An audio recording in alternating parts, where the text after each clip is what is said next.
బోడే రామచంద్ర యాదవ్ సారథ్యంలో BCY party నేతృత్వంలో BC సింహ గర్జన.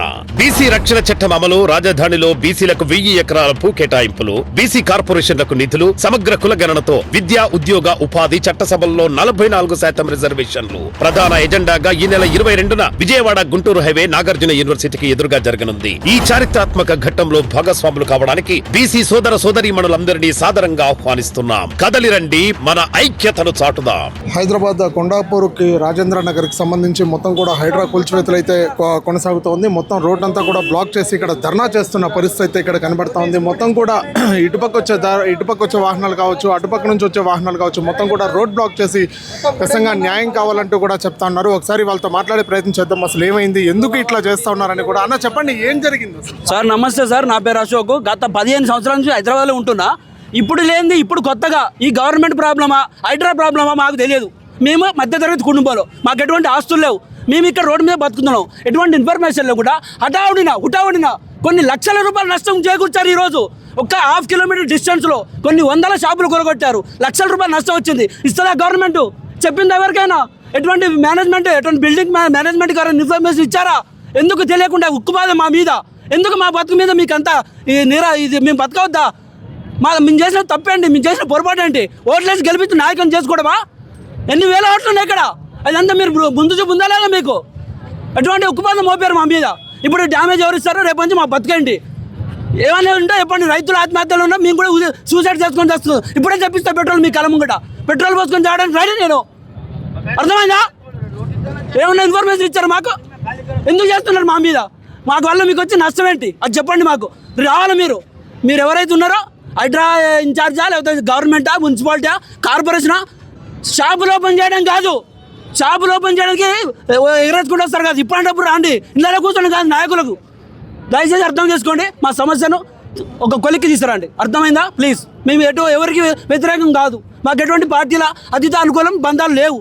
Normal people. Okay, please, thank you. అంటే ముఖ్యంగా చూసుకుంటే ఇక్కడ రోడ్డుకి 100 ఫీట్ రోడ్డుకి సంబంధించి రోడ్డు మీద ఉంది షాపులన్నీ కూడా. దీనివల్ల ట్రాఫిక్ భంగం కలుగుతా ఉంది. దానివల్లనే జిహెచ్ఎంసీ కానీ హైడ్రా కానీ కూల్చివేస్తా ఉన్నట్టు కూడా ఒక దృష్టికి తీసుకురండి సార్. మీరు అడిగిన 100% ప్రశ్న కరెక్టే.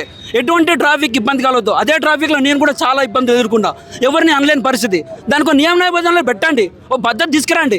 ఎటువంటి డెడ్ లైన్ వేయండి, బ్యారికేడ్లు వేయండి, వాళ్ళ మీద ఫైన్ వేయండి, సీజ్ చేయండి. ఇవాళ రేపట్ల ఎన్ని SMS-లో, ఎన్ని పేపర్లో, ఎన్ని ఇంటర్లో ఇన్ఫర్మేషన్ లేవు. అంటే ముఖ్యంగా చూసుకుంటే కొండాపూర్లోనే దాదాపు 700 కోట్లకు పైగా కూడా కబ్జా చేస్తున్న ల్యాండ్ని కూడా గవర్నమెంట్ హైడ్రా సేవ్ చేసిన పరిస్థితి కనపడతా ఉంది. వాటి మీద చూపించారు సార్. ఉక్కుపాదం ఇది మెయిన్ రోడ్ సార్. మీరు అన్నట్టు ఇది మెయిన్ రోడ్. ఎటువంటి FTL ల్యాండ్ కాదు ఇది, బఫర్ జోన్ కాదు ఇది.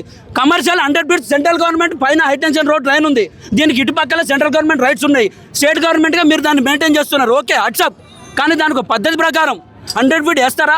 ప్రపోజల్ చేస్తారా? ఇప్పుడున్న దాన్ని విడుతు వేస్తారా? ట్రాఫిక్ అంతరాయం కూడా చేస్తారా? చేయండి. మేము ఏకీభవిస్తాం, మేము దానికి సాకులు ఇస్తాం, అనుకూలిస్తాం మేము కూడా. కానీ ఉన్న పరంగా మీరు రోడ్డు మీద JCB తీసుకొచ్చి ఏదో దాంట్లో డీజిల్ పోసేసి ఆ డ్రైవర్ని కూర్చోబెట్టి తొక్కే అంటే ఎంతవరకు న్యాయం సార్? అందులో ఏముంది? కొన్ని లక్షల మేర నష్టం వచ్చింది ఈ పూట. ఎవరిస్తారా డబ్బులు? అంటే ముఖ్యంగా మీ షాపుకి సంబంధించి ఏం పోయింది ఇక్కడ? అంటే ఎంతవరకు? నా ఒక్క షాప్ కాదు సార్, ఇది ఒక ఉద్యమం. ఇది లేబర్ రోడ్డు మీద బతికే ప్రతి ఒక్కడు, మధ్యతరగతి ప్రతి ఒక్కడు ఫ్రైడ్ రైస్ అమ్ముకోవచ్చు, చికెన్ అమ్ముకోవచ్చు, కూరగాయలు అమ్ముకోవచ్చు, కొబ్బరి బొండాలు అమ్ముకోవచ్చు, పాలు పండ్లు అమ్ముకోవచ్చు. ప్రతి ఒక్కరు ఉద్యమం ఇది.